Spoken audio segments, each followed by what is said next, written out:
Hi అండి. అందరికీ నమస్కారం. Welcome to my channel. ఈ వీడియోలో ఇప్పుడేందిన వార్త అండి. ఉద్యోగులకి గుడ్ న్యూస్ అండి. 15 రోజుల పాటు అయితే పొడిగింపు. మరి ఆ వివరాలేంటో పూర్తిగా వీడియోలో తెలుసుకుందాము. వీడియోని ఎక్కడ గాని స్కిప్ చేయకుండా ఎండ్ వరకు చూడండి. అప్పుడు ఇన్ఫర్మేషన్ పూర్తిగా అర్థమవుతుంది.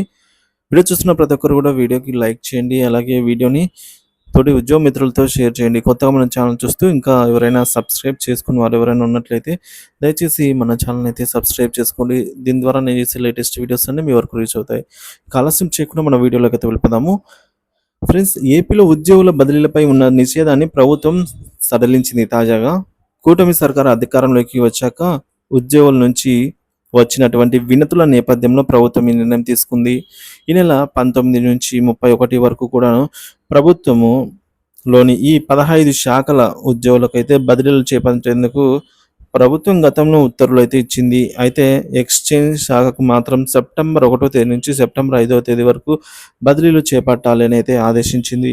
అయితే ఇప్పుడు మరొక సంచలన నిర్ణయం అయితే తీసుకోవడం జరిగింది. అదేంటంటే ప్రభుత్వ సంక్షేమ పథకాల్లో ముఖ్యంగా పెన్షన్ పంపిణీలో భాగంగా ఉన్నటువంటి ఉద్యోగుల బదిలీలను గడువును వచ్చే నెల 15వ తేదీ వరకు పొడిగిస్తూ ప్రభుత్వం ఉత్తర్వులు జారీ చేసిందండి.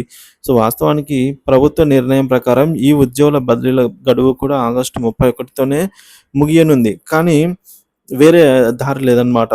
దీంతో వీరి బదిలీల నిషేధం అనేది సెప్టెంబర్ 1 నుంచి అమల్లోకి రావాల్సి ఉంది. సో, దీన్ని మరో 15 రోజుల పాటు పొడిగిస్తూ ప్రభుత్వం తాజాగా ఉత్తర్వులు జారీ చేసింది. పెన్షన్ మంజూరు చేయాలి కాబట్టి, పంపిణీ చేయాలి కాబట్టి. సో, మరోవైపు గతంలో ఇచ్చినటువంటి ఉత్తర్వుల ప్రకారం రేపటితో ఉద్యోగుల బదిలీలైతే గడువు ముగుస్తోంది. అయినా ఇంకా కొన్ని శాఖల్లో కీలక శాఖల్లో బదిలీలకు ఉత్తర్వులు ఇప్పటివరకు మార్గదర్శకాలను విడుదల చేయలేదు. దీంతో ఆయా శాఖల్లో బదిలీలైతే జరగలేదు. వీటిలో కీలకమైన రిజిస్ట్రేషన్ శాఖ కూడా ఉందన్నమాట. సో, దీంతో రిజిస్ట్రేషన్ల శాఖలో బదిలీలు లేనట్లే అన్న వాదన వినిపిస్తోంది.